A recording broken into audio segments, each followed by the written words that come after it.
Hi friends, welcome to my channel. போன எபிசோடில் மாதவியோட சுயம்வரத்துக்காக உசீனரனும் காலவரும் வந்துட்டுருக்காங்கன்னு பார்த்தோம். வாங்க இன்றைக்கி கதைக்குள்ளே போகலாம். இங்கே பிரதிஷ்டா நகரமே விழாக்கோலம் பூண்டிருக்கு. ஏன்னா இளவரசியோட சுயம்வரத்தை விமர்சையாக கொண்டாடணும்னு அரசரும் அங்கே அரண்மனை பணியாளர்களும் ஏன் பொதுமக்களும் கூட அவங்களாம் முன் எல்லா வேலைகளையுமே பண்ணுறாங்க.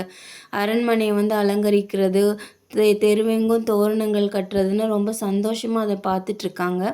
அரண்மனை தேவலோகத்தை விட ரொம்ப அழகாக அலங்கரிச்சிருக்காங்க. அந்த வேலைகளை எல்லாரும் பார்த்ததுனால இளவரசி மாதவியை யாருமே கண்டுக்கல.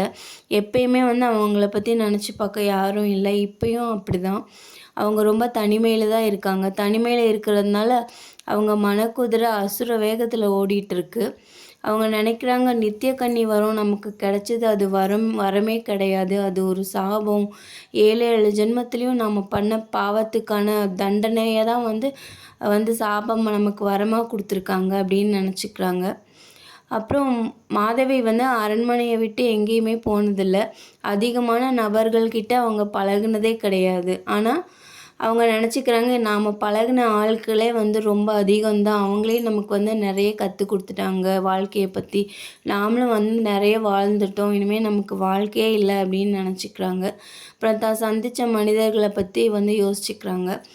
இப்போ அயோத்தி மன்னன் ஹரியசோனை பற்றி நினச்சிக்கிறாங்க. அவன் ஒரு காமுகன். அவனே நேரில் நீ என்னோடய காமத்தை தீர்க்கிற கருவி தான் அப்படின்னு சொல்கிற மாதிரி அவங்களுக்கு தோணுது. அடுத்ததாக காசிராஜன் திவோதாசன், நீ ஒரு களங்கம், பெண் இனத்துக்கே நீ ஒரு களங்கம் அப்படின்னு தொண்டைக்கிளியே இவங்க முன்னாடி கத்துற மாதிரி அவங்க மனசில் நினச்சிக்கிறாங்க. அடுத்ததாக போஜராஜன் உசீனரன் தான். உசீனரனை பற்றி நினைக்கும்போது தான் அவங்களுக்கு கொஞ்சம் மனசுக்கு கொஞ்சம் இதமாக இருக்குது. அவன் ஒரு மகா ரசிகன். அழகே, உன்னை எல்லாரும் நாசம் பண்ணுறாங்களே அப்படின்னு சொல்லி அனுதாபப்பட்டவன் உசீனரன் மட்டும்தான். அவனை நினைக்கும்போது கொஞ்சம் அவங்களுக்கு இன்பமாக இருக்குது.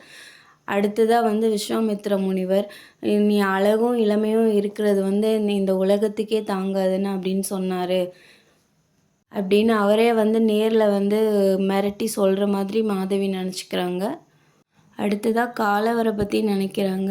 நீ தான் என் உயிர் அப்படின்னு சொன்னான். அவனோட குருநாதர் அதட்டி உனக்கு இல்லை அப்படின்னு சொன்ன உடனே பயந்து ஓடிட்டான் கோலை மாதிரி. இப்போ அவனை நினச்ச வெறுப்பாக தான் இருக்குது அப்படின்னு நினச்சிக்கிறாங்க.